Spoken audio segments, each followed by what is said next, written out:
My name is Nathalie, and I'm one of the CCYAN fellows for the 2021 year. So today I just thought I'd do like a fun little get ready with me / how I discovered I had a chronic illness in the first place.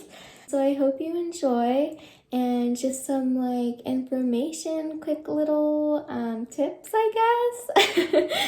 IBD is actually short for inflammatory bowel disease. It is a chronic illness and an autoimmune condition. So it basically means our bodies are attacking themselves, and it affects us in the GI tract, but it can also represent itself in many ways, which I will definitely get into. Also, totally forgot to mention this thing behind me. It's a work in progress mural I've been working on for the past couple of months, but I got so overwhelmed with the pandemic and school and everything, and now it's just this in the meantime. So I was diagnosed with IBD when I had just turned 16 years old. And when I tell you the day I was diagnosed was chaotic, I mean it was chaotic. I guess some context before I jump right in. So my brother has ulcerative colitis. And because of that, I was really familiar with IBD, which I feel is something that's kind of unique because most people I've talked to who have IBD didn't even know what IBD was until they got diagnosed, but that was not the case for me. My brother had been living with IBD for years by the time my symptoms even showed up.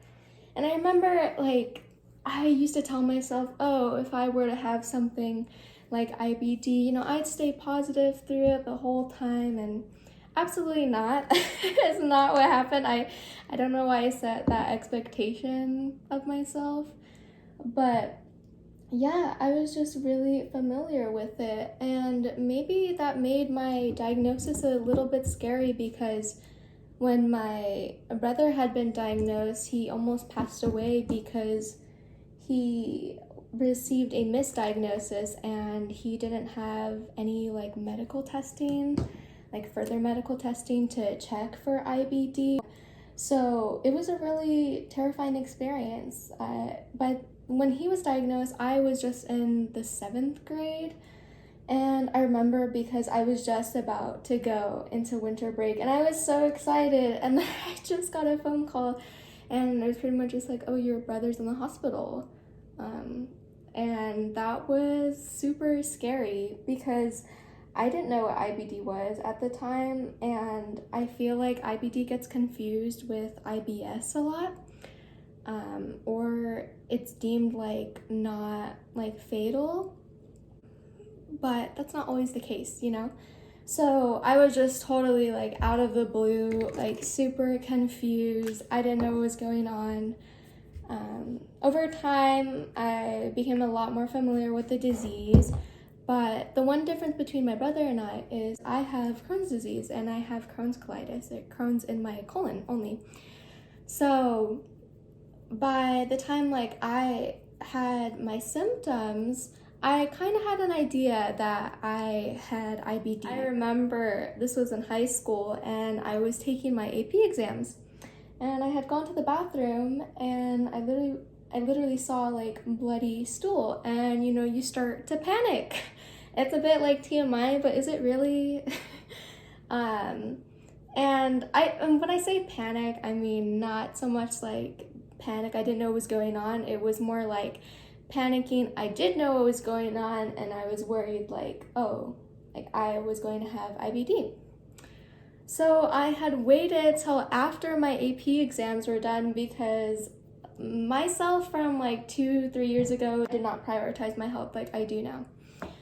So I went to the doctor. They did the typical calprotectin test, the stool test, and then obviously requested the colonoscopy and endoscopy, which is basically where they use a camera attached to a tube, and they check your intestines, and the endoscopy, they'll go down your throat, which sounds terrifying, but when you're a minor, they put you under general anesthesia, so I did not remember a thing. I just woke up with a sore throat, and that was pretty much my experience. The first time I even showed up to the actual appointment center, I remember I felt like I was 60 years old, because you walk in the colonoscopy center and everyone there was literally 6 times my age. And that was super weird because I had my colonoscopy and endoscopy when I was 15 years old. So you can imagine just like this 15-year-old walking into like the urology and gastroenterology center, and it's just like, what are you doing here? Like, get out. So after I woke up from my procedures and everything, my results actually came out inconclusive the first time I had them. So my doctor pretty much had to rule out for now that I didn't have IBD. So instead I was diagnosed with a milk protein allergy because they pretty much had nothing else. My calprotectin levels were high, but they weren't like high enough, and in the endoscopy that I don't know, my Crohn just wasn't popping up yet. It was hiding. So from that point on, I was on this really strict diet. Like, I was eating chicken and rice every single day, like boiled carrots and broccoli, the most bland, like boring diet you can think of. I could not eat anything. I was so surprised at how many things actually had milk protein in them. I didn't even know like what milk protein was when I got this diagnosis, but it's in everything, like even like chips, like Lay's chips. And when I found that out, I was just so mad because it did not make sense to me. Like, what? So I just really hated the diet, and I remember it was really confusing for a lot of people around me because I didn't know how to explain to them like what was wrong with me, because I didn't really understand it, to be honest. And most of the time people are sweet, but I feel like sometimes people make like certain comments and it just comes from a place of either like ignorance or just simply not knowing. And I dealt with that for several months, and it was the, I guess, sort of like healthiest diet I've ever been on. And my symptoms actually improved, which was really great for me. I was just starting my junior year, and that's when they actually came just rushing back. Like, I was totally fine for the majority of the summer, and then all of a sudden I just woke up and I was feeling horrible. And it's pretty interesting because at the time I was doing cross country and track, and I always experienced a lot of joint pain. Like, when I ran, I would just be so fatigued all the time. I felt like I was just carrying like an 100-pound like sack like on my back. That's what it felt like. And in my freshman year, I was a really great runner, and I was just so happy. I loved the sport, and then it was like slow and really exhausted all the time. So from then on out, when I got worse, it wasn't just my GI symptoms that were getting worse, and my joints were always in pain. Like, writing was extremely uncomfortable for me. I couldn't write normally at all. I always had to use those like special, like the G10 like gel pen. It just hurt too much to pick up a pencil because just that pressure, it was just too much for me. And even walking around was difficult sometimes. And I remember I'd have to take like an ibuprofen, multiple sometimes, like in a day, just to be able to walk around without any pain. And that is so crazy looking back, because now I don't have to do that. So I was in the middle of one of my cross-country races when I actually collapsed. And from then on out, that's when I had another colonoscopy, another endoscopy. And after that moment, I remember I was super anxious, super overwhelmed. I had a really good friend support me during this time. I don't know how I could have done it without her, but I had an anxiety attack because I was just running, and all of a sudden I just got super tired. It was just like I wanted to take a nap. There was this really really incredibly nice man, and he had his dog and he left it there with me while he went to go get help, basically.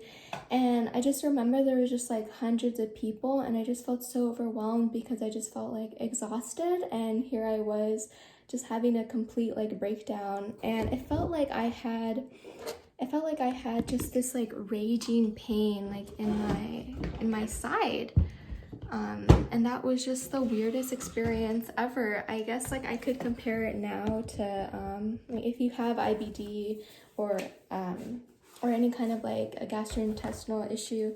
If you get like really constipated, you start feeling like these really terrible and intense side pains, and that's what it sort of felt like, I guess, or the closest thing I could resemble it to. And I remember because I was talking to the I guess the medic or the lady who was at one of those tents that they have at a lot of these races, and she was asking me like, you know, what medical conditions I had, and all I could tell her was I have a milk protein allergy, or at least that's what I thought I had.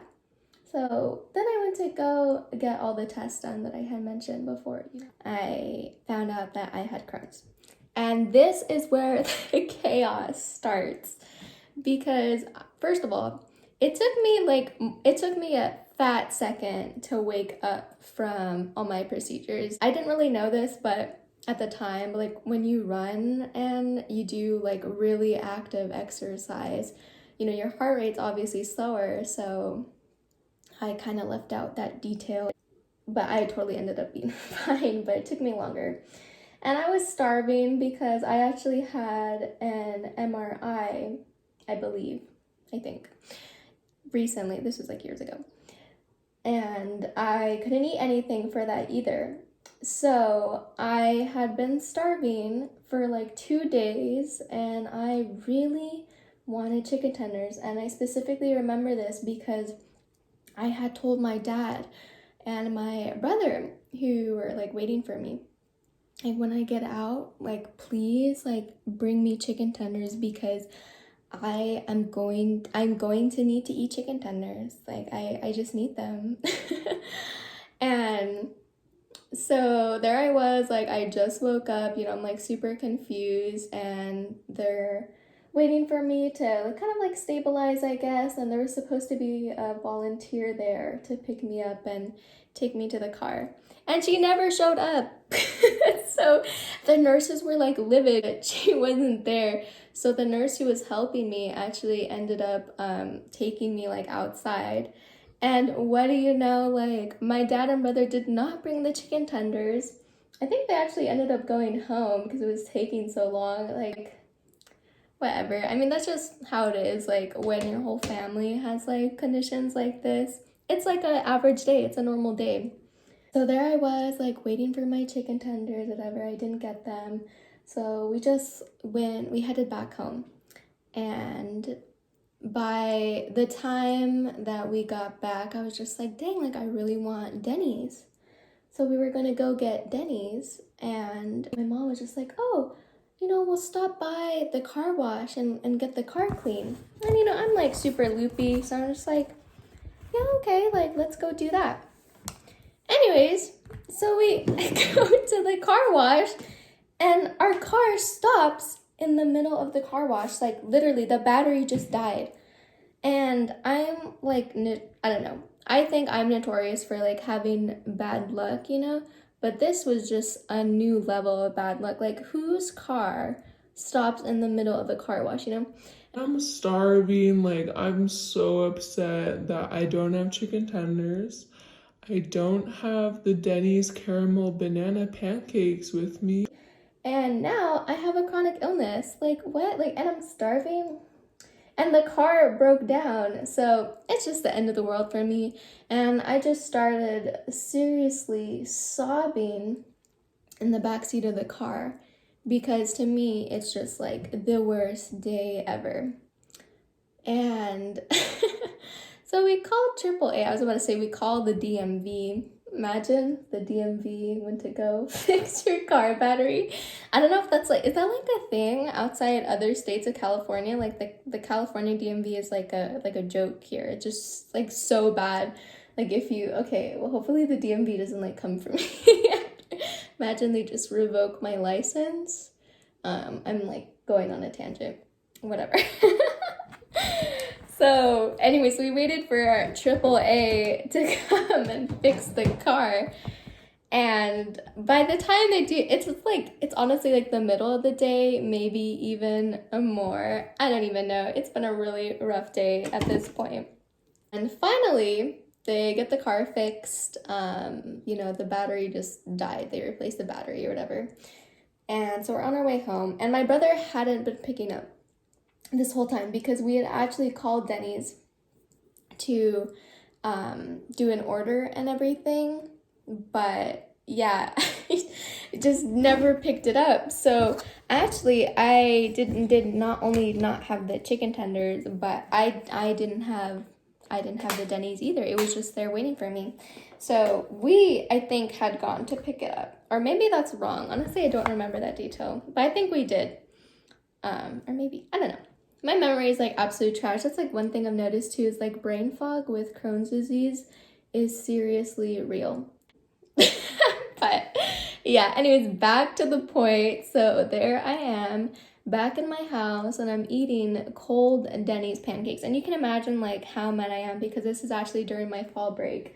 And it's like, I'm the only teenager, I felt like I was the only teenager in the world who's dealing with this. Like, what kind of 16-year-old just got out of a colonoscopy and she just wants, like, pancakes?